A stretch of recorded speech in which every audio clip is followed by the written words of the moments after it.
ఒక ఆవిడ వచ్చి అమాయకంగా ఏమండి అక్కడ ఒక కొబ్బరికాయ కొట్టామండి, అది కుళ్ళిపోయిందండి, ఇక్కడ కొట్టామండి, ఇది కూడా కుళ్ళిపోయింది, ఏం చేయమంటారు? మరి ఏం చెప్పాలో చెప్పండి మీరు ఎవరైనా. నాకు జాలేసింది నిజంగా. పెద్ద వయస్సు ఆవిడకి ఏదో మనసులో శంక ఉంది. అంటే పాపం ఆవిడకి బెంగ ఏమిటంటే ఈ కొబ్బరికాయ కుళ్ళిపోవడం అనేది మనకి జరగబోయే అశుభానికి ఏమన్నా సూచనేమో. ఎంత గుడ్డి నమ్మకం ఉండేది. మన జీవితం ఇంత చేస్తే కొబ్బరికాయ మీద ఆధారపడి ఉందా? ఇక్కడే ఎందుకు అని ఆలోచించాలి. కొబ్బరికాయ కుళ్ళిపోవడానికి నీ జీవితం కుళ్ళిపోవడానికి సంబంధం ఏంటి? ఎందుకు ఇలా ఆలోచిస్తున్నావు? పైగా మనం కొట్లో కొనేటప్పుడు దేవుడి కోసం అంటే మంచి కొబ్బరికాయ కొంటాం, కానీ కుళ్ళిపోయింది కొనమే.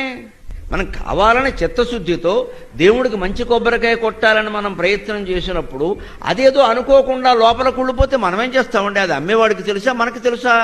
అలాగనే ఏమండి దేవుడికి తెలుసు కదండి, నా చేతికి మంచి కొబ్బరికాయ ఇచ్చేలా చేయొచ్చు కదండి. దేవుడికి వేరే పని ఏమి లేదా? నీ కొబ్బరికాయ లెక్కెట్టుకుంటూ కూర్చుంటాడా?